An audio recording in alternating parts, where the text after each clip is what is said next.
Hi viewers, ఈరోజు record break team అంతా ఉంది, including all the artist and the producer. So ఈ cinema producer Chadalavada Srinivasarao garu. So మనం will have a small chit chat with all the artist and the producer today. And let me start with Srinivasarao garu. Sir, మీకు ఈ cinema చేయాలని ఎందుకు అనిపించింది? Record break అన్న cinema చేయాలి అన్న మోటివేషన్ ఎక్కడి నుంచి వచ్చింది? యాక్చువల్గా నేను ఈ సినిమా చేయడానికి చాలా కాలం నుంచి first head constable Venkataramayya cinema చేశాను. నేను సినిమా షూట్ అయ్యి రీ రికార్డింగ్ అయ్యి బిఫోర్ రిలీజ్ వచ్చేటప్పటికి అందులో బ్లాక్ మనీ ఉండటం సొసైటీకి నష్టం అని అనుకొని ఆ పిక్చర్ చేసినప్పుడు కరెక్ట్గా సెంట్రల్ గవర్నమెంట్ నేను ఎప్పుడో 3 years అనుకున్న ఒక విజన్ని సెంట్రల్ గవర్నమెంట్ అమలు చేశారు. నా పిక్చర్లో నేను ముందే చూపించాను. అది వీళ్ళు నోట్లు బంద్ చేయడానికి ముందు అక్కడి నుంచి నాకు అనిపించింది నా విజన్ కరెక్ట్గానే ఉంది అని. ఆ తర్వాత ఒక 5 years నుంచి నేను ఆలోచిస్తున్నాను, మంచి సబ్జెక్టు, సొసైటీకి ఉపయోగపడాలి, కమర్షియల్గా హిట్ అవ్వాలి, ఈ సినిమా చరిత్రలో నిలిచిపోవాలి. నాకు డబ్బు కన్నా కూడా నా బిజినెస్ చేసే టైం నాకు చాలా వాల్యూ. నాకు సినిమా వల్ల వచ్చేదానికన్నా నేను విడిగా దీనికన్నా కొన్ని రెట్లు ఎక్కువ సంపాదించుకోగలను డబ్బుగా. కానీ మనం ఒక పని చేసేటప్పుడు కలకాలం గుర్తుంటూ ఎప్పటికీ మనకే కాదు, ఒక సొసైటీలో ఒక మంచి సినిమా తీశారనే పేరు రావటానికి దాదాపు ఈ సినిమా మీద నేను రాత్రింబవళ్ళు 5 సంవత్సరాలు కృషి చేసి నిర్మించడం జరిగింది. ఈవెన్ ఇవాళ కూడా ఎక్కడన్నా రీ రికార్డింగ్లో కానీ ఎఫెక్ట్లో కానీ నాకు అనుకున్న సౌండ్ అనుకున్న రేంజ్లో రాకపోతే ఇప్పుడు కూడా నేను ప్రసాద్ ల్యాబ్లో మళ్ళీ ఆ సౌండ్ కోసం పొద్దున్న సాయంకాలంగా ట్రై చేసి అది పూర్తి చేయించుకున్నాను. అంటే నేను రేపు ఈ సినిమా 8వ తారీఖు తర్వాత ఒక గొప్ప చిత్రాన్ని భారతదేశం తరపున ప్రపంచానికి చూపిస్తాను ఈ పిక్చరు. అది అందుకే ఈ సినిమా తీసా. మీ ఇంతకుముందు సినిమాలు అన్నీ లవ్ స్టోరీస్ అలాంటివి చాలా ఎక్కువ ఉన్నాయి. సో ఈ సినిమాలో మీరు అసలు ఆ లవ్ ట్రాకే లేదు. సో మీరు ఏమనుకుంటున్నారంటే ఎలా సినిమా నడిపిద్దామని అనుకుంటున్నారు? యాక్చువల్గా నేను చూసిన సినిమాలు మా ఊర్లో ఎవరు చూడలేదు. చిన్నప్పటి నుంచి నాకు సినిమా అంటే ప్రాణం. సినిమా చూడంగా ఆల్మోస్ట్ నిద్రపోయే రోజు అంటూ ఉండేది కాదు. సినిమా ఆడియన్స్ ఎక్కడ చప్పట్లు కొడతారు, ఎక్కడ రిసీవ్ చేసుకుంటారు, ఏ పాయింట్ని ఎక్కువ కాన్సన్ట్రేషన్ చేస్తారు, వాళ్ళకి ఏం కావాలి అనేది నాకు ఒక అవగాహన ఉంది. ఉదాహరణకి ఎన్టీ రామారావు గారు కథానాయకుడి సినిమా చూస్తే ఆ సినిమాలో ప్రతి సీన్కి క్లాప్స్ పడతాయి, ఒక్కో చోట కొట్టు అని కూడా అరుస్తారు. అందులో ఒక సీన్ ఉంది, రామారావు అన్నయ్య విలన్ దగ్గర ఉద్యోగం, గుమస్తా ఉద్యోగం. ఆయన పేరు శ్రీనివాసరావు, రామారావు అన్నయ్య. రామారావు పేరు సారథి. ఆ సినిమాలో ఆ విలన్ వాళ్ళ అన్నయ్యకి ఆయన ఏం చెప్పినా చాలా బాగుంటుంది. కానీ రామారావు సారథి అనే క్యారెక్టర్ రామారావు గారికి అది నచ్చదు. ఆ అన్నయ్య నువ్వు తప్పు మార్గంలో వెళ్తున్నావు, అతన్ని నీ చేత చేయకూడని పనులు చేయించుకుంటాడని.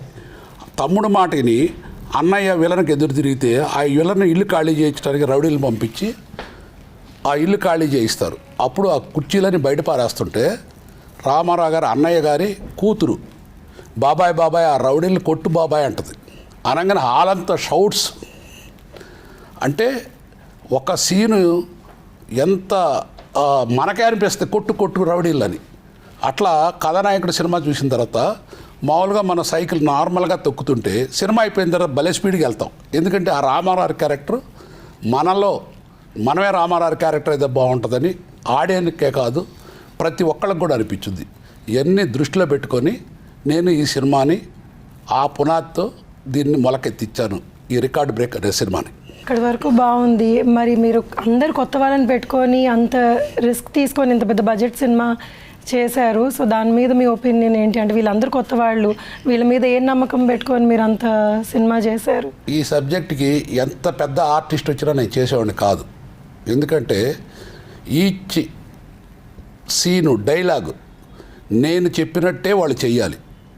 ఎవరు సలహా ఇచ్చినా ఈ సినిమాకి నేను తీసుకునేవాడిని కాదు. కానీ రేపు ఈ చిన్న ఆర్టిస్టులు, ఈ కొత్త ఆర్టిస్టులు ఈ సినిమాకి పెద్ద పిల్లర్స్ కాబోతున్నారు. నేను 100% నేను తీసినందుకు నేను ఎంచుకున్న మార్గం. ఈవెన్ రైటర్ శ్రీనివాస్ కూడా కొత్త అబ్బాయి. అయినా సినిమా చూసిన తర్వాత నాకు అనిపించింది నేను తీసుకున్న నిర్ణయం 100% కరెక్టు. రేపు ప్రజలు గ్యారంటీగా ఈ సినిమాని ఆదరిస్తారని నమ్మకం నాకుంది. ప్రసన్న గారు చేంబర్లో అందరికీ సలహాలు ఇస్తూ ఉంటారు. మీరు ఆయనతో ఎలా చేయించుకున్నారు? అసలు ఆయన మీకు సలహా ఇవ్వకుండా మిమ్మల్ని ఏ ఇబ్బంది పెట్టకుండా చేశారు ఆ క్యారెక్టర్? యాక్చువల్గా 1984లో నేను హైదరాబాద్ వచ్చినప్పుడు ఈ ఊర్లో ఒక పెద్ద బిల్డర్ ఉండేవారు. ఆయన పేరు నేను చెప్పను. ఆయన ఎంత ఇల్లీగల్ కన్స్ట్రక్షను, ఎంత రౌడీజం చేసి ఇన్ఫ్లుయెన్స్ చేసేవాడో నాకు తెలుసు, నేను చూశాను ఆ రోజుల్లో.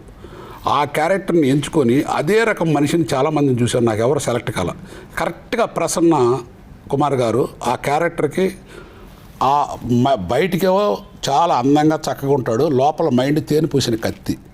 అటువంటి క్యారెక్టర్ ప్రసన్న చేయగలడని నేను తీసుకున్నాను. ఆయన బాగా చేశారు, ఆ క్యారెక్టర్ ఇమిడిపోయాడు. నేను అప్పుడు 84లో చూసిన మనిషి ఇప్పుడు రికార్డ్ బ్రేక్లో చేయబోయే విలను. ఆ బిల్డరు ఈ బిల్డరు ఇద్దరు ఒకటిగానే ఉంటారు. ప్రసన్న గారు, మీ దగ్గరకు వస్తాను ఒక నిమిషం. మీకు ఎప్పుడన్నా అనిపించిందా ఏంటి నా చేత ఇలాంటి క్యారెక్టర్ చేయిస్తున్నారు, అసలు ఇప్పుడు తేనె పూసిన కత్తి అని కూడా అన్నారు. సో మీరు అది చేయగలిగారా?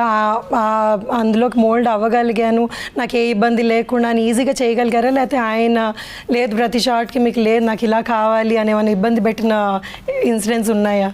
అంటే అసలు first of all Chadalavada Srinivasarao ఆ క్యారెక్టర్ ఇవ్వటమే నన్ను చాలా ఇబ్బంది పెట్టిన విషయం. సో నా ఒరిజినల్ క్యారెక్టర్కి సినిమాలో క్యారెక్టర్కి టోటల్ నాన్ సింక్. కాకపోతే చదలవాడ శ్రీనివాసరావు ఏం చెప్తే అది చేశా. దానిలో నేను చేసింది బాగా చేశాను అని అంటే the credit entire goes to Chadalavada Srinivasarao. So మనం ఇక్కడ జనరల్గా ఏంటంటే ఛాంబర్లో కౌన్సిల్ ఇక్కడ ఉంటే మనం ఒకరికి హెల్ప్ చేసే నేచరే ఉంటుంది, కానీ ఒకరిని ఇబ్బంది పెట్టే నేచర్ ఉండదు. కానీ ఇక్కడ క్యారెక్టర్లో ఒక విలన్ క్యారెక్టర్, ఒక నెగిటివ్ యాంగిల్లో క్యారెక్టర్, దాంతోపాటు ఒక మున్సిపల్ ఒక కమిషనర్ యాంగిల్లో మీరు తిట్టే తిట్లు కూడా నేను భరిస్తూ, ఒక విలన్ని భరిస్తూ ఆ భరించేటప్పుడు కూడా లోపల మానసిక సంఘర్షణ అంటాం చూసారా, మనకి ఇంత కర్మ అవసరమా అని చెప్పి అన్నంత రేంజ్లో ఉంది. కానీ ఆ క్యారెక్టర్ డిమాండ్ మేరకు చదలవాడ శ్రీనివాసరావు ఏం చెప్తే అది, ప్లస్ చదలవాడ శ్రీనివాసరావు ప్రతి పిన్ పాయింట్ కూడా ప్రతిదీ పర్ఫెక్ట్గా అబ్జర్వ్ చేసి దాని ప్రకారం ఆయనకి ఏం కావాలన్న దగ్గర కాంప్రమైజ్ అవ్వకుండా కంపల్సరీ ఇచ్చేస్తారు. సో ఆయన ఇక్కడ ఏంటంటే కథాకథనం అనేది మెయిన్ పెట్టుకుని, సో ఇంతమందిని అంటే ఆయన ఎందుకు స్టార్స్ని పెట్టుకోలేదు అని అంటే అక్కడ ఆ పాత్ర కనపడాలి. అక్కడ ఒక హీరోనో లేకపోతే ఒక నోటెడ్ టాప్ విలనో అంటే పలానా విలన్ చేశాడో లేకపోతే పలానా టాప్ హీరో చేశాడో ఈ టైప్లో ఉంటుంది. ఇప్పుడు నిహార్ కపూర్ ఆయన పెట్టుకున్న, ఈవెన్ నాగార్జున గారిని పెట్టుకున్న, అక్కడ వాళ్ళ పాత్రలు కనిపించేటట్టుగా ఆయన ప్లాన్ చేసుకుని అన్ని పాత్రల యాంగిల్లోనే చేసుకుంటూ ప్రతి దాంట్లోనూ ఈవెన్ రికార్డింగ్ మిక్సింగ్ చేసేటప్పుడు కూడా పలానా ఏఆర్ రెహమాన్ గారి థియేటర్లో పలానా సౌండ్ ఇంజనీర్ కావాలంట, ఆ సౌండ్ ఇంజనీర్ అని అనుకుంటే దాని తర్వాత మళ్ళీ ఆ సౌండ్ ఇంజనీర్ క్వాలిటీకి ఏమీ తగ్గకుండా ఆల్రెడీ రాధాకృష్ణ గారు ఎన్నో అవార్డ్స్ వచ్చినాయి, అద్భుతమైన ఇంజనీరు. సో ఆయన మిక్సింగ్ పర్ఫెక్ట్గా చేస్తాడని దగ్గరుండి ప్రతిదీ పిన్ టు పిన్ చెక్ చేసుకుని ఇది ఒక ఆయన బ్రెయిన్ చైల్డ్. సార్ ఇప్పుడు ప్రసన్న గారు అన్నారు, ఇది నేను చాలా సెట్లు చాలామంది అనడం కూడా విన్నాను, ఆయన చెప్పినట్టే చెయ్యాలి, ఆయన ఏది చెప్తే మేము అదే చేసాము, మాకు వీ కెనాట్ డూ మన ఓన్గా ఏమి చేయలేము. సో ఇదేమన్నా మీరు ఎవరి సలహా నేను తీసుకోను, ఎందుకంటే దీన్ని రెస్పాన్సిబిలిటీ నేనే తీసుకోవాలి అన్నా, లేకపోతే మీ మీద మీకు అంత నమ్మకం ఏమైనా ఉందా? ఎందుకంటే మీ టీంలో అజయ్ కుమార్ గారు, ఆయన మాతృదేవో భవ సినిమా చేశారంటే is a big director and well known director. So ఆయన సలహా కూడా మీరు తీసుకున్నట్టు లేరు. సో మీరు ఎందుకు అంత పర్టికులర్గా నేనే మొత్తం చేయాలి A to Z, ప్రతి ఒక్క చిన్న విషయం, ఈవెన్ ఇప్పుడు మన ఎఫెక్ట్స్లో కూడా ఒక చిన్న క్లాప్ సౌండ్ కూడా మీకు నచ్చినట్టు మీరు చేయించుకున్నారు. సో ఏదన్నా రీజన్ ఉందా మీరు ఎవ్వరి మాట నేను వినను, నేను ఇలాగే చేస్తాను అనడానికి? యాక్చువల్గా ఇప్పుడు గవర్నమెంట్ ఉంటుంది, ఒక యుద్ధం వస్తుంది, ఒకసారి వాళ్ళు హ్యాండ్ ఓవర్ చేస్తారు ఆ క్యాప్టెన్కో లేకపోతే ఆ జనరల్కో యుద్ధం చేసి చూయించండి అని. ఆ తర్వాత గవర్నమెంట్ మాట వాళ్ళు వినరు, కింద సిపాయిలు చెప్పింది వినరు, క్యాప్టెన్ చెప్పినట్టు వినాల్సింది అది. అట్లానే సినిమా ఇండస్ట్రీలో డైరెక్టర్, ప్రొడ్యూసర్ అనేతను డబ్బులు పెడతారు, బట్ డైరెక్టర్ అనేతను ఆ కమాండింగ్ ఉంటేనే అది సక్సెస్ అవటానికి ఎక్కువ అవకాశం ఉంటుంది. డైరెక్టర్ ఇంకొకళ్ళ మాటిని, హీరో మాట లేకపోతే ఇంకోళ్ళ మాట వింటే అది so many cook spoil the food లాగా ఉంటుంది. అందుకని ఎట్టి పరిస్థితిలో ఈ సినిమాలో ఎవరి మాట వినలేదు. కాకపోతే నాకు డైరెక్షన్ నేను అంత ఎక్స్పర్ట్ని కాదు. నాలో ఒక భాగమైన మా అజయ్ కుమార్ గారు నేను చేసే వాటిలో ఎక్కడన్నా టెక్నికల్గా మిస్టేక్ ఉంటే ఆయన ఒప్పుకునేవాడు కాదు. నాకు ఆయన సపోర్టు 99% ఈ పిక్చర్ బాగా రావడానికి ఉపయోగపడింది. That's nice. సో మీరు మీ కన్విక్షన్తో ఈ సినిమా తీశారు బేసికలీ. సో ఈ సినిమా ఎలా ఉన్నా అంతా రెస్పాన్సిబిలిటీ మీది, క్రెడిట్ ఆఫ్ కోర్స్ చేసిన వాళ్ళకి కూడా ఉంటుంది కొంచెం. But it's very nice sir. అంటే అంత స్ట్రాంగ్గా అందరి చేత చేయించుకోగలగడం అన్నది చాలా కష్టమైన పని. ఎందుకంటే చాలామంది, కొన్నిసార్లు నేను ఇబ్బంది పెట్టిన విషయాలు ఉన్నాయి, కానీ చాలామంది ఇది బాగుండదేమో అని అంటే ఆ చనువుతోనో కానివ్వండి, లేకపోతే వాళ్ళకున్న ఎక్స్పీరియన్స్ కానీ మీకు ఏదైనా వచ్చి చెప్పడం జరిగేది. కానీ బట్ ఇట్స్ నైస్, సినిమా మొత్తం చూశాక ఎవరికన్నా అర్థమవుతుంది ఎందుకు ఆయన మాట వినలేదు, లేకపోతే ఆయన ఎందుకు ఇలాగా. బికాజ్ ఎందుకంటే మీ విజన్ కాబట్టి ఈ సినిమా అంతా మీ విజన్లో, డైరెక్టర్స్ విజన్లో చూడాలి అన్నందుకు ఐ మీన్ మీరు ఇలా చేశారు అన్నది నాకు అర్థమవుతుంది. Very nice. Okay, let me come to the artist Nihar.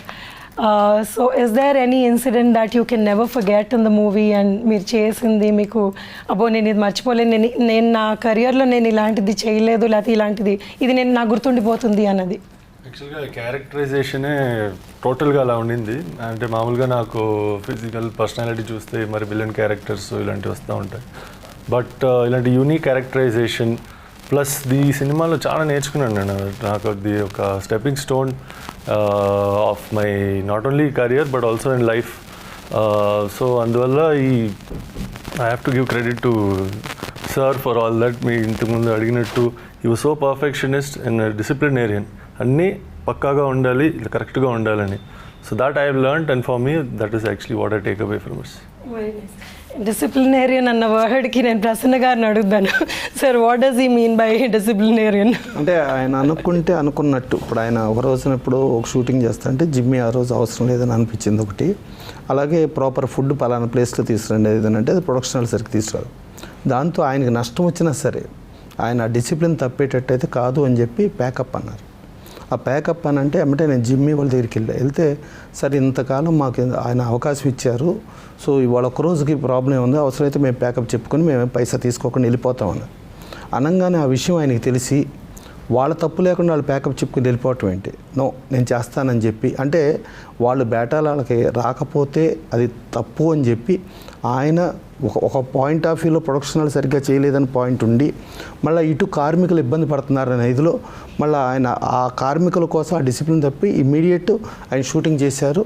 Morning నుంచి నైట్ వరకు చేశారు. దాదాపు నైట్ ఆ రోజున ఎండ్ ఫైనల్ సీన్లో కూడా ఒక విలన్కి ఇంకొకళ్ళతో ఉండ పరిచయం అనేది రివీల్ చేస్తూ ఒక బెంచ్ కార్లో వచ్చే ఒక సీన్తో ఫినిష్ చేసి పర్ఫెక్ట్గా మార్నింగ్ నుంచి ఎండ్ వరకు పర్ఫెక్ట్గా చేశారు. డిసిప్లిన్ అనేది ఆయన మైండ్లో ఉంటుంది. డిసిప్లిన్తో పాటు కార్మికుల శ్రేయస్ అనేది వీళ్ళందరిది కూడా ఇప్పుడు ఆయన మైండ్లో ఉంటుంది. బిజినెస్ కూడా ఉంటుంది అయితే, అంటే అన్ని కరెక్ట్గా యూజ్ చేసుకుంటే కాక బేసికల్లీ ఏంటంటే ఆయన అంటే సినిమాల్లో ఎంత సంపాదించారు ఏంటి అనేది పక్కన పెడితే ఆయన వుడ్ కట్టింగ్లో ఆ వుడ్ చిత్రి అనేది ఆయన మీద పడతా ఉంటే అదేదో మల్లెలు ఏదో వర్షం కురిస్తే ఎంత ఆహ్లాదంగా పొందుతామో ఆయన ఆ చిత్రి మీద పడుతున్నప్పుడు ఆయనలో ఒక కార్మికుడు నిద్రలేగిస్తాడు. ఒక కార్మికుడుగానే ఫీల్ అవుతాడు కానీ ఒక యజమానిలాగా ఫీల్ అవ్వడు. సో అట్టా కష్టపడి పైకొచ్చి ఆ పైకి వచ్చిన దాంతో ఇవాళ ఈ సినిమా ఫీల్డ్లో ఇంతమందికి ఉపాధి కల్పించడం, ఇంతమందికి నేను ఇది చేయటం, ప్లస్ దాంట్లో social awareness, social message oriented ఇవన్నీ చేయాలన్న ఆయన మోటివ్ అనేది గొప్పది. వుడ్ అన్నారు, ఆ వుడ్లో సహాయపడేది మన నాగార్జున గారు. సో ఈయనని హీరో చేద్దామని ఎలా అనుకున్నారు? అండ్ ఇట్స్ లైక్ మీతో పాటు అంటే మీ బిజినెస్లో ఆయన మీకు సహాయపడుతున్నారు కదా, సో ఆయన ఏమన్నా చూసి మీరు మోటివేట్ అయ్యారా? సో ఎలాగ ఆయనని హీరో చేద్దామని అనుకున్నారు మీరు? యాక్చువల్గా నేను నా ఫ్రెండ్ అజయ్ వాళ్ళ ఇంట్లో కూడా మీ ఇద్దరికి కలిసినన్నిసార్లు వాళ్ళ ఇంట్లో అన్నం తిని ఉండరు. నేను మా ఇంట్లో కూడా అజయ్ నేను కలిసినన్నిసార్లు మా ఫ్యామిలీతో తినలేదు. అజయ్ నా అమ్మట లేకపోతే నాకు ఒక లోటుగా ఉంటుంది. మీ ఇద్దరు చెట్టు కింద కూర్చొని ఏదో మాట్లాడుకుంటుంటే ఇతను మన నాగార్జున వాళ్ళ బ్రదర్ ఇద్దరు నడుచుకుంటూ వెళ్తుంటే ఇద్దరు ఒకే టైప్లో ఉన్నారు. నాకు అప్పుడు ఆలోచన వచ్చింది, ఓ వీళ్ళు ఇట్లా ఉన్నారు, వీళ్ళనే బ్యాక్గ్రౌండ్ సబ్జెక్ట్ ఎందుకు తయారు చేయకూడదని అజయ్ నేను అనుకొని ఒక దానికి తగ్గట్టు వాళ్ళు ఇంత పర్సనాలిటీ బాగున్నారు, ఇంత పర్సనాలిటీ మనుషులు దేనికి ఉపయోగపడతారు వీళ్ళు అని దృష్టిలో పెట్టుకొని మేము కథ తయారు చేసుకున్నాం. కథ తయారు చేసుకున్న తర్వాత మా బాబు సినిమా గ్యాంగ్స్టర్ గంగరాజులో నిహార్ని చూశాను. నిహార్ అంటే జయసుధ గారు అంటే ఆవిడ మా ఇంట్లో మా కుటుంబంలో ఒక సభ్యురాలు ఆవిడ, ఇప్పుడు ఎప్పటికి కూడా. వాళ్ళ అబ్బాయి ఇంకా నా చేతిలో పని ఇది. అందుకని నేహార్ని వాళ్ళు అడిగే పని లేదు. నా నేహార్ని వచ్చి నుంచి నిన్న ఢిల్లీలో ఉన్నారు, నేను చెప్పి పెళ్లి పాపం వాళ్ళది, అయినా సరే వదిలేసి పరిగెత్తుకొచ్చారు. ఇక నాకు ఆ చనువు ఉంది వాళ్ళ దగ్గర. అందుకని వాళ్ళ కోఆపరేషన్తో ప్లస్ రగ్ద, ఇంకా అమ్మాయిని ఎంత చెప్పినా తక్కువ. అమ్మాయి జయసుధ గారు అంత ఆర్టిస్ట్, అమ్మాయి గురించి కూడా ఇప్పుడు జయసుధ గారు అంత ఆర్టిస్ట్ అమ్మాయి. వాళ్ళిద్దరు కూడా చాలా బాగా చేశారు. అర్థమైందా? నేను రేపు జరగబోయేది ఏంటంటే ఈ ఇద్దరు హీరోలు ఈ హీరోయిన్ నేను మళ్ళీ కాల్ షీట్స్ తీసుకొని అంత రేంజ్కి వెళ్తారు. అంతవరకు నాకు తెలిసి ఈ సినిమా రిలీజ్ అయిన తర్వాత. నాగార్జున గారు అది చాలా పెద్ద మాట ఆయన అన్నది. సో అలా అవ్వాలని కోరుకుంటున్నాను. సో మీకు అసలు సినిమా ఇండస్ట్రీలో అంటే బ్యాక్గ్రౌండ్గా ఉన్నారు, చూస్తున్నారు కాబట్టి, అంటే ఎప్పుడు సినిమాలు ఏవి చేయలేదు కదా. సో ఆ వుడ్లోంచి సినిమాలోకి రావడం మీకు ఎలా, how did you feel and me experiences ఏంటి ఈ సినిమా చేసిన తర్వాత? నాకు ఫస్ట్ ఆఫ్ ఆల్ ఏంటంటే నాకు యాక్టింగ్ అంటే ఇంట్రెస్ట్ ఉంది. అట్లా నేను మామూలుగా వీడియో అట్లా చూసుకుంటే అది బై గాడ్ గ్రేస్ నాకు సార్ అవకాశం ఇచ్చారు. దాన్ని నేను ఎంతవరకు తీసుకెళ్ళాను అనేది నాకు important. I think you did a very good job అండి. ఆ లాస్ట్ మేము ట్రైలర్లో మిమ్మల్ని చూస్తే అసలు ఆ ఎక్స్ప్రెషన్స్ అవన్నీ ఫస్ట్ టైం అట్లా చేయలేదు, చాలా బాగా చేశారు. మీరు కొడితే నిజంగా ఏమైనా అందరు బొక్కలు ఇరిగిపోయేటట్టుండే. Very nice. So let's come to the beautiful ladies. So first హాఫ్లో వచ్చేది మనకి Sonia Birje. Hi Sonia. Sonia, I'm sure it would have been pleasure working with you for everybody. So I just want to know, what is your experience while shooting for this film, because this must be your first South Indian film? No, I have done some work down in the South. Okay. And as an industry, what I've experienced compared to Bollywood, Bombay, and the work that happens there, the culture, there's a different temperament that goes on in the industry here, and they are very passionate people over here, for sure, and sensitive also, you know, and fast, like professional. They know what they want, and it's quick, and it's fun. Because half of the language I cannot understand a lot of times. You enjoyed your work, whatever you've done. Yes, for sure. And talking about this movie, the character, I mean, you know, I never saw it coming my way. It just came. This is something like that you do as an art, like, you know, those artistic movies and everything. So for me, it was amazing when I got to understand what my character is. I was very kicked and very happy to do it. It's actually not very easy for anybody to do that character with such an ease, actually. When I saw your scene, I was like really impressed. I mean, Thank you. this girl just carried it off so well. So it was very nice, very Thank nice. you so and, much. you know, you did really well, I guess. Thank you. So you had good experience while working, or do you remember anything that you want to share with us and which you thought was, oh my God, what am I doing, kind of, you know? No, I mean, it didn't feel very alien to me. Like, so my character's name is Durga, and like a very rough, strong woman, like, and labor class, but she can do anything to get her way out. Kuch bhi kar sakti ho, you know, like there's nothing right or wrong for her. But again, for me to get into that character, because I've grown up, thanks to my mother, I have seen a lot of artistic films like Smita Patil, Shabana Azmi, and all these guys, and they used to perform a lot of characters like this. So my mom used to always tell me, watch and learn, like look at them, you know, that is real acting, watch them. We're really proud to watch you in Yeah, this way you and I'm so happy it's releasing in Hindi also. Yes. So my mom can watch it and understand. Yes. Now that you said Hindi, sir, one last question. మీ మీద వాళ్ళని అడగాలి నేను. ఒక్క language, రెండు లాంగ్వేజ్లో release చేయడానికి చాలా మంది చాలా ఇబ్బందులు పడుతుంటారు. మీరు ఆల్మోస్ట్ 8 లాంగ్వేజెస్లో రిలీజ్ చేద్దాము అని అనుకుంటున్నారు. సో ఐ మీన్ అది really me I mean I don't want to say, అంటే ఏంటి ఆ ధైర్యం అని? ధైర్యం కాదు, సబ్జెక్ట్ ఇది యూనివర్సల్ సబ్జెక్ట్. ఇది ఖచ్చితంగా అందరు చూడాల్సిన సబ్జెక్టు. ఇది చూసిన వాళ్ళకి ఉపయోగపడే సబ్జెక్ట్, ఒక ఇన్స్పిరేషన్, ఒక మంచి జరుగుద్ది చూసిన వాళ్ళకి.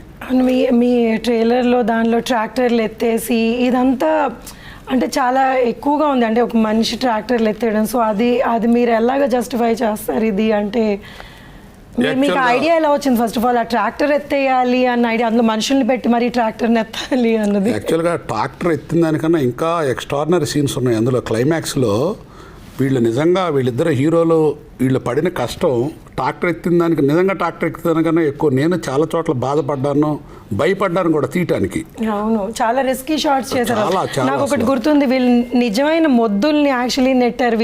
వీళ్ళు ఏంటా అనుకున్నాను నేను అప్పుడు. ట్రాక్టర్ చూస్తున్నారు వీళ్ళు ట్రాక్టరే కాదు, వాళ్ళ ఫైనల్లో వాళ్ళ మోటివ్ వీళ్ళిద్దరు ఫైనల్కి వచ్చి ఒక చైనాని ఒక పాకిస్తాన్ని, మీరు అర్థం చేసుకోండి, అన్ని దేశాలు వచ్చి చైనాలో డబ్ల్యూడబ్ల్యూ ఫైట్ చేస్తారు.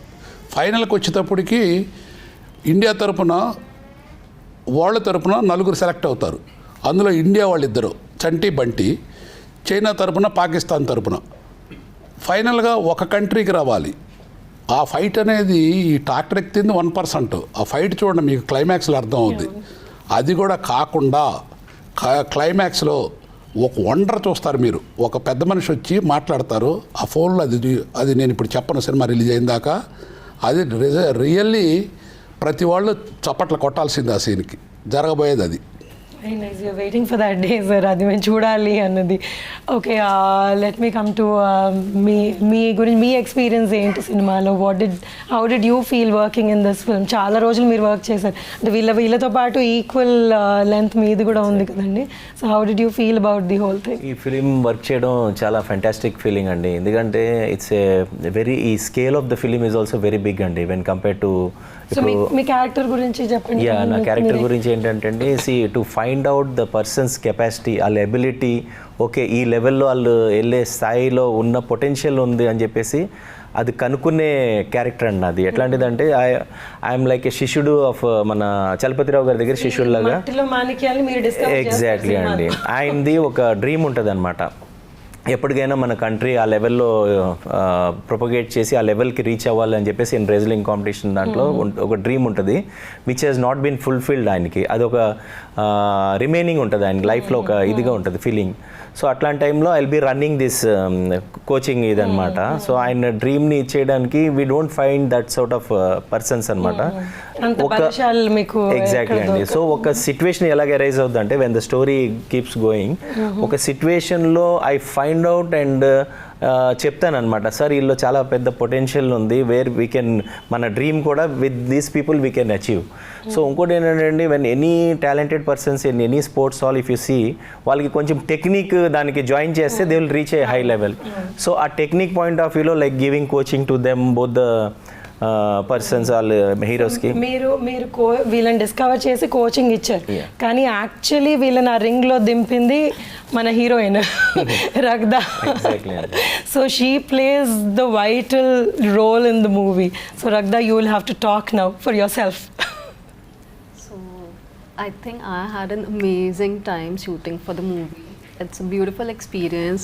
First time I was in Hyderabad and meeting so many new people. It was really nice. I have met so many friends and everyone is so kind here, so nice and sensitive. So it was an amazing experience for me. So sweetly, but you know, in the movie you had like, you know, a character which could actually mold, you know, people like this.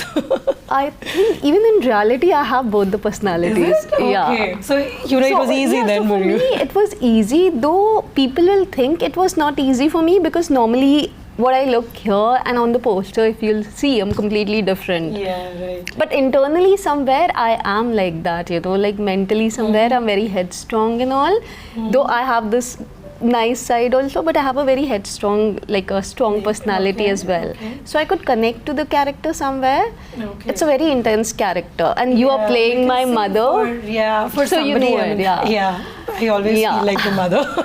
So most of the scenes we had together and you know how intense the character is, right? Yes. So you know, for me the most surprising part was because you know you're from Mumbai or you know North India basically, and you know I knew there were days when you know you were just asked to you know just come into the scene and you know this is what it is and just start acting, but you carried it off so well. I mean, how did you even manage that, you know? Because it's not that easy for somebody who doesn't understand the language. First of all, they're like ratifying the dialogues, and then I'm sorry I'm using that word. They're memorizing the dialogues, but then you could manage to do both very well. So were you like really so focused, or what is it? I mean, or are you like this?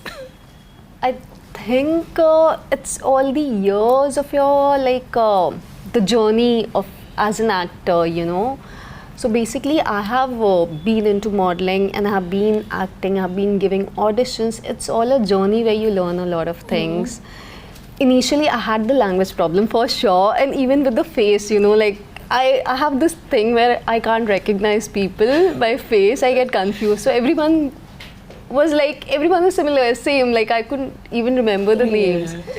But thank God, Nihar, Naga, Arjuna, they all have helped me because they have been, translating. You can't think they are similar because nobody can match them. Yeah. But they have been, translating me. If I'm getting a scene, I'll be like, can you please explain me in Hindi? And so they were nice. I mean, they were good very co-stars. supporting, very supportive. Okay, that's really nice. You worked as a team. Even on the set, like the camera is ready, the shot is ready, and I'm still confused because of the language.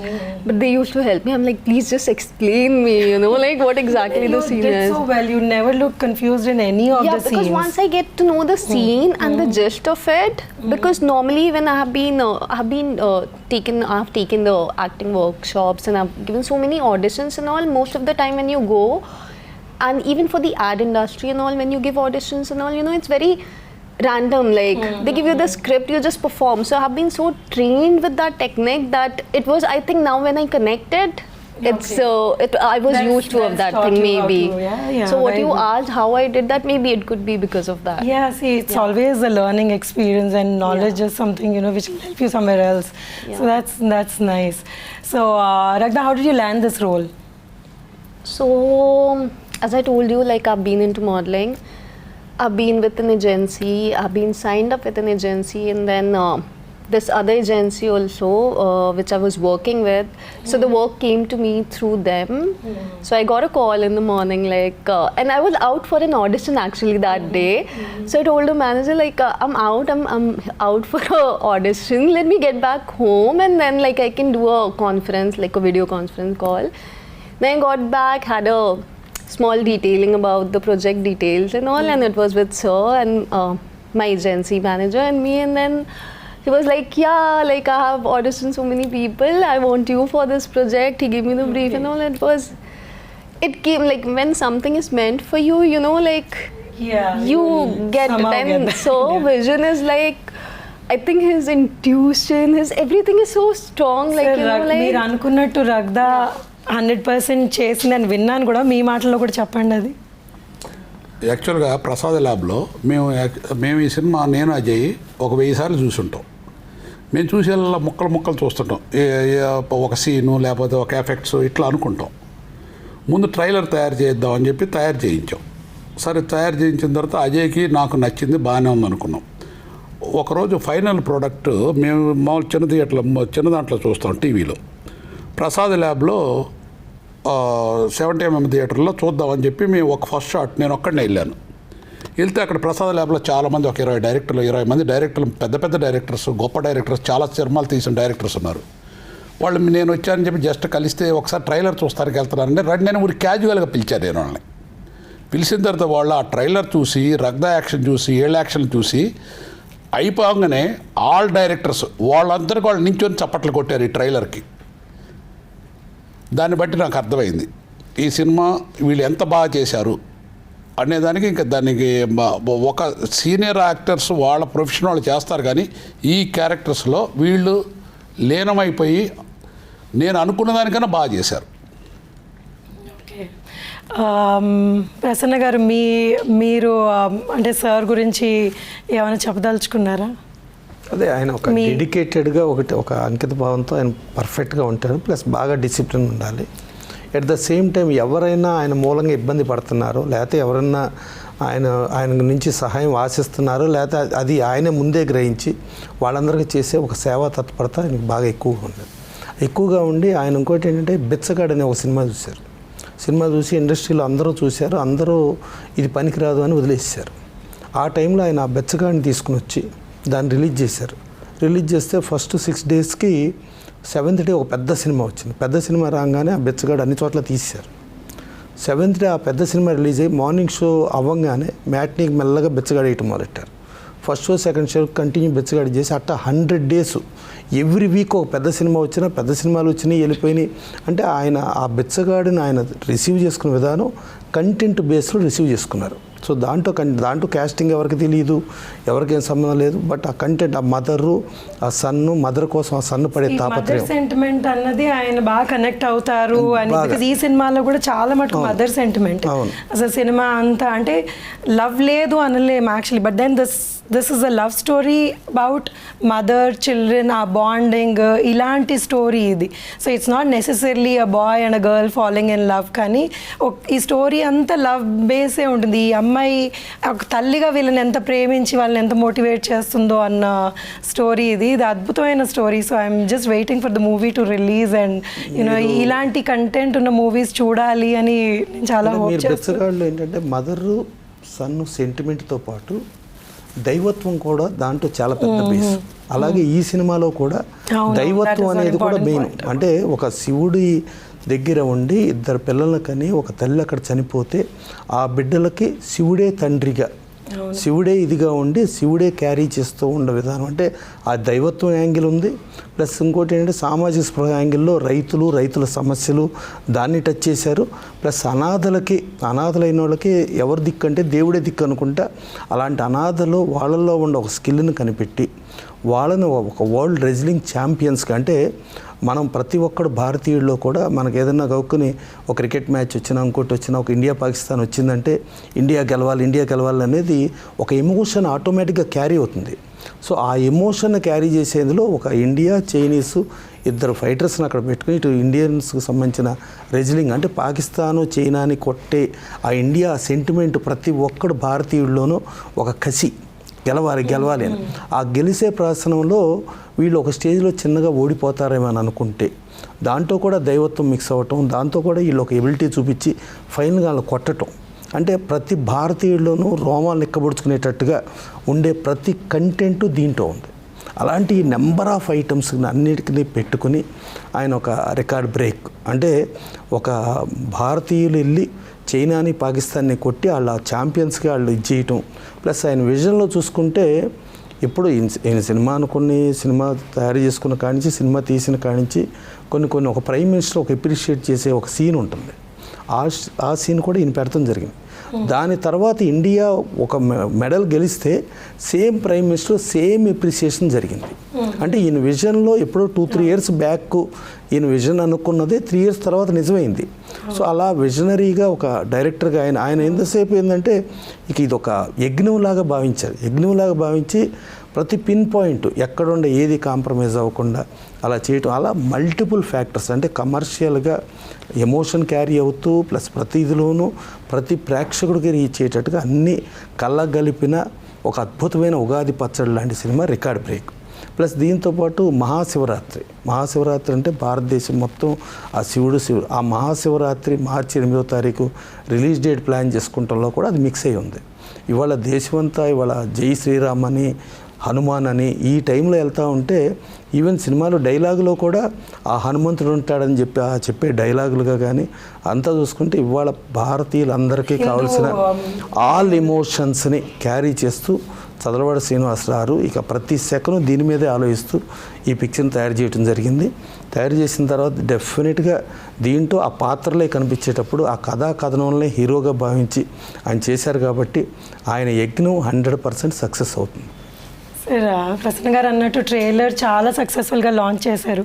Launch చేసే టైంలో మీరు ఇంకో 5 సంవత్సరాలు నేను చేస్తానేమో అన్నట్టు ఒకలాంటి మాట్లాడారు. So మీరు ఒకవేళ ఈ 5 సంవత్సరాలు సినిమాలు చేశారనుకుంటే ఎలాంటి సినిమాలు చేయాలని అనుకుంటున్నారు? దానికి ఏమైనా మీకు విజన్ ఉందా ఆల్రెడీ? యాక్చువల్గా నా ఫస్ట్ నుంచి కూడా ఒక సంపూర్ణ మానవుడిగా పుట్టినప్పుడు ఏదో ఒక గొప్ప పని చేయాలనేది నా కోరిక. దానికి ఇన్స్పిరేషన్ రామోజీరావు.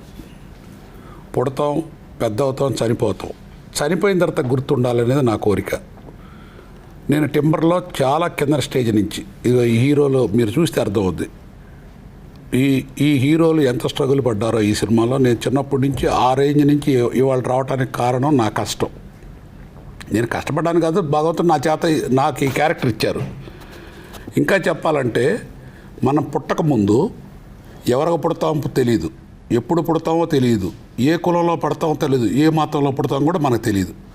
మనం పుట్టిన తర్వాత మనం ఏమి చేసాం, సంపూర్ణ మానవుడిగా పుట్టిన తర్వాత మనం ఏం చేసాం అనేది మనకు తృప్తి ఉండొచ్చు. ఎవరు అప్రిషియేట్ చేయాల్సిన పని లేదు. మనం చేసేదేదో మనకు 100% తెలుసు, తప్పో రైట్ అన్నీ తెలుసు అందరికీ. కాకపోతే నటిస్తాం. కాకపోతే అది లేకుండా మనస్ఫూర్తిగా నేను ఈ సినిమాని చేయటానికి కారణం ఒక చిన్న నిర్మాత. నేను యాక్చువల్గా నేను పెద్ద సినిమాలు చేయగలను కానీ నేను చేయను. నా ప్రిన్సిపల్స్కి విరుద్ధం అది, నేను చేయను. ఎందుకంటే చిన్నవాళ్ళని ఒక 10 నేను లైలా సినిమా తీస్తే అందులో ఈ చిన్ని కృష్ణ అనే అతను నా దగ్గర ఫస్ట్ చేరాడు. ఇవాళ ఆయన పెద్ద మహావృక్షం అయిపోయారు. అట్లానే ఈమంది రామారావు గారు కూడా ఆ సినిమా డైరెక్టర్. అట్లానే విజయభాస్కర్ అని చాలామంది ఆర్టిస్టు. నేను తీసిన ఒక చిన్న సినిమా వలన ఇవాళకి కొన్ని కుటుంబాలు బాగా స్ట్రాంగ్ అయిపోయినాయి. ఈ సినిమా కూడా నేను పెరిగినా సరే నా భావాలు మార్చుకోదలుచుకోలేదు. ఏదన్నా ఒకళ్ళకి మనం చెట్టు ఇత్తనం పెట్టి నీళ్లు పోస్తే అది మహావృక్షం అయితే చూసి సంతోషిస్తూ నాకు ఇష్టం. అంచేత అదే దృక్పథం తీశాను ఈ సినిమాని. బట్ ఈ సినిమా 100% ఏ సినిమా వచ్చినా సరే ఈ సినిమా నెంబర్ 1 అవుద్ది అనేది నమ్మకం నాకు ఉంది. ఈ భారతదేశంలో ఏ సినిమా వచ్చినా సరే ఈ రిలీజ్ మీద అంత గొప్ప నమ్మకంతో నేను తీసాను. ఎందుకంటే ఇవాళ వరకు యాక్చువల్గా నిన్నటి వరకు ఈ సినిమా ఉందని ఇండస్ట్రీలోనే ఎవరికి తెలియదు. కానీ ఇది బయటికి వెళ్ళిన తర్వాత రోజు రోజుకి ఇది పెరిగి ఆంజనేయ స్వామిలాగా పెరుగుద్ది తప్ప ఇది తగ్గదు. ఈ సినిమా రేపు రిలీజ్ అయిన తర్వాత కూడా అంతే అవుద్ది. నేను ఇదిగో ఒక ఇండస్ట్రీకి మంచి టెక్నీషియన్స్ ఈ సినిమాలో పనిచేసిన వాళ్ళందరూ ఒకళ్ళ మించి ఒకళ్ళు పనిచేశారు. ఆర్టిస్టులు ఒకళ్ళ మించి ఒకళ్ళు పనిచేశారు. హీరోలే కాదు, ఈవెన్ స్పోర్ట్స్ మాస్టర్ పనిచేసిన ఆయన నిజంగా స్పోర్ట్స్ మాస్టర్గా ఉంటారు ఈ సినిమాలో. తర్వాత సత్యకృష్ణ గారిని ఒక అమ్మాయి ఉంది. ఆ అమ్మాయి చాలా సినిమాల్లో చేస్తుంటుంది. బట్ ఆ అమ్మాయి బాడీ లాంగ్వేజ్కి తగ్గ క్యారెక్టర్ ఈ సినిమాలో ఉంది. ఆ సత్యకృష్ణ గారు కూడా ఈ సినిమా రిలీజ్ అయిన తర్వాత ఆవిడని ఒక ఊరసి శారదలాగా, ఒక పవర్ఫుల్, ఒక విజయశాంతిలాగా చూస్తారు తప్ప వేరే రకంగా చూడరు ఈ సినిమా రిలీజ్ అయిన తర్వాత. ఇప్పుడు ప్రసన్న గారు ఉన్నారు, ఆయన బాడీ లాంగ్వేజ్ తగ్గ సినిమాని చలపతిరావు మహానుభావుడు. ఆయన చూడండి, ఆయన చాలా సినిమాల్లో చేశారు. ఇందులో ఎంత మంచి క్యారెక్టర్ చూడండి మీరు. అంచేత ఇవన్నీ కూడా నాకున్న అనుభవంలో కలబోసి తయారు చేసుకున్న రేపు ఒక పెద్ద రికార్డు బ్రేక్ కాబోతున్న సినిమా ఇది. Really great sir. మీరు చాలా అంటే ట్రైలర్ చూస్తే సినిమా చాలా బాగుంది అని అనిపిస్తుంది. అండ్ మీవి చాలా గొప్ప ఆశయాలు. మీ గొప్ప ఆశయాల్లో ఒక చిన్న పార్ట్గా మేమందరం ఉన్నాము అన్నది మాకు చాలా సంతోషంగా ఉంది. So we all pray and we are waiting for March 8th and ఈ సినిమా సక్సెస్ కోసం మేమందరం మనస్ఫూర్తిగా కోరుకుంటాం. Thank you so much. Thank you everybody.